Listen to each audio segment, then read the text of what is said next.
Hi everyone, welcome back to another episode of Practical Organic Living.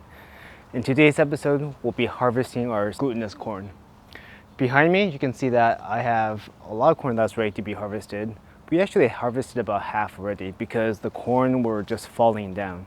And later on, I'll show you an example of a corn that's falling down. The way you know if a corn is ready to harvest is by looking at the silks. If the silks are dry, and if the husks are also brown, it pretty much means that your corn is ready to harvest. So another way to tell if your corn is ready to harvest is if the corn actually starts falling over.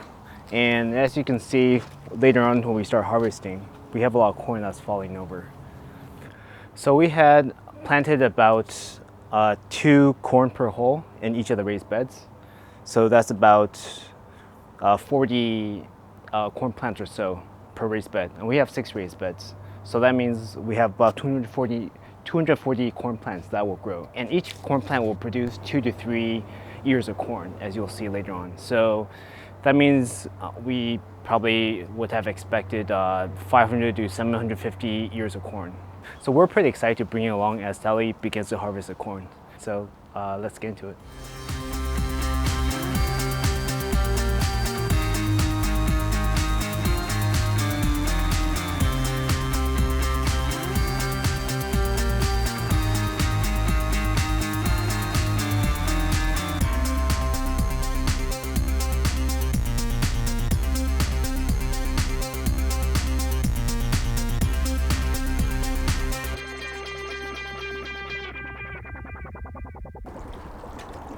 Put this here. I want you guys to take a look of the corn we harvested this year. It is about half of what's left over. We've been eating some corn already. So now I'm going to shuck the corn. So the reason why we're removing the husks from the corn is because, as you can see, the outside of the corn, most of them has aphids on it. And we're going to give the corn to, friends and family, and we don't want them to get these dirty looking corn. So that's why we're removing the husks.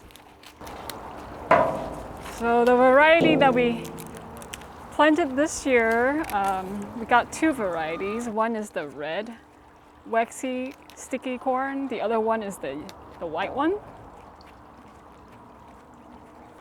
So we'll shuck a few of the corn and then we'll come back after we're done. Yeah, it took us about 30 minutes to remove all the husks from the corn. So as I said earlier, we got 2 different varieties of corn this year. We have the red and the white, and you can see here, these are fully, because they are planted kind of close to each other, so the corn must have cross-pollinated each other, but these are the truly red ones. And some of these you can see are cross-pollinated. And what we found is the white ones are actually a little more sweet than the red corn. And even though it's red waxy corn, it actually looks more purple. So this one, you can see, it's not fully pollinated. So we're going to feed this to our chicken. It's okay, then just do it here. It's okay, then just do it here. Here. Just like near the door. Otherwise it will come out. Hi. Would you like some corn? Or are you full from eating too much corn? Oh, Elsa went packing. Delicious, huh? It's our homegrown corn.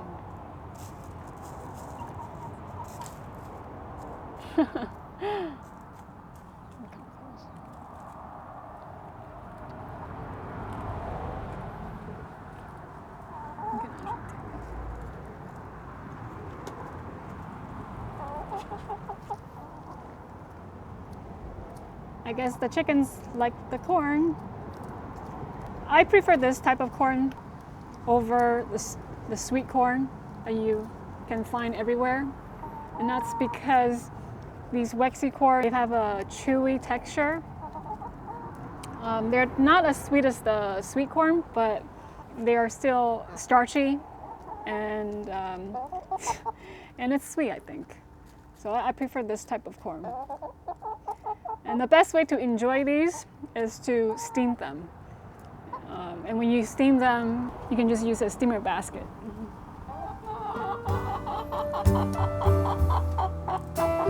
Okay, that's it for this episode of Practical Organic Living. We'll see you in our next video. Bye! Bye.